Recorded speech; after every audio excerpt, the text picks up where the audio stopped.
Adam here with Brooksaw Antiques. Today we have this 1956 Smith Corona Silent Super vintage portable typewriter. I'm going to show you how to use the functions and make sure they all work. One of the best typewriters of all time, the great Silent Super. Up top is the adjustable paper guide. This helps you guide the page in straight. I'm going to line that up with the edge of the platen, which is the main roller that feeds the paper. And this is the left margin. This is the right margin. I'm going to set those once I load the page because this has the two paper fingers in front, and you just want to set those first. And that's the paper support arm that flips up from the back.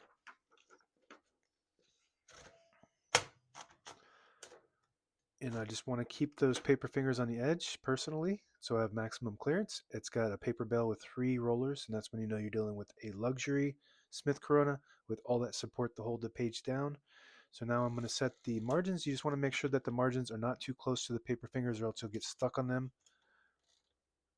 And the vibrator can get stuck too, so those first couple characters might, you see the vibrator goes up and down, it might get stuck on that. So I'm just going to put it right past that, like that, and then set the margin. Right margin looks good.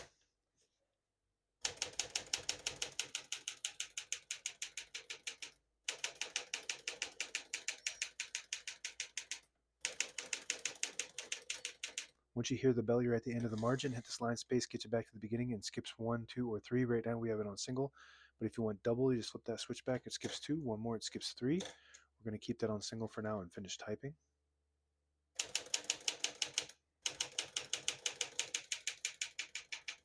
As you can see, all the keys type nice and none of them skip or stick. I'll type a sentence in red on the next line and switch from black to red. There's a switch on the right side here.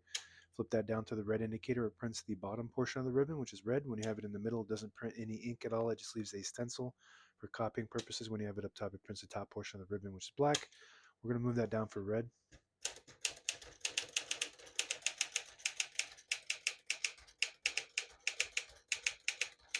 Absolutely beautiful. One of the smoothest, tight action, quiet, super precise, reliable machines of all time. Print looks perfect. Pica typeface prints 10 characters per inch. To pull the page out easy, there's a switch on the right side here. You flip that forward, it unlocks the rollers underneath the platen, allowing you to pull the page out easy or load thicker paper like carbon copy or cardstock. Make sure you flip that back before you load the next page or else it won't load correctly. I'm going to flip this down for now and put the color back on black. So it does say it is branded as the Silent Super. It's not actually silent, but it's much quieter than the other comparable typewriters. And the difference between the Silent Super and the Silent, this came after the Silent. This is an upgrade, and it just has basically the tab set on the keyboard versus a manual set on the back. Backspace on the left side, very good. Shift on each side and a shift lock on the left. To clear that, just hit the shift button again. MR on the right side here stands for margin release. When you get to the end of the margin, there's a mechanism that blocks you from printing. Hit that MR button, does allow you to go all the way to the end or until you get stuck on that paper finger. So now we're going to do the tabs. Right now we got tabs set on 10 space intervals. So I'm just going to go through and clear each one of them by hitting the tab button and then CL for clear. So now we have all the tabs cleared, but I always like to set one somewhere in the middle. So that way when you hit the tab button, it doesn't go slamming all the way to the end, causing wear and tear on your typewriter. So I'm just going to put one right in the middle by hitting the set button. Just like that. Very easy. So now we have one tab set, and the hood opens from the front right there. All the brand new ribbons load on the left, so it's pulling to the right clockwise. If you want to switch that direction manually, you just flip the switch up above the backspace to the back side. It will pull counterclockwise to the left. Flip it down, pulls clockwise to the right, and it does have an automatic reverse.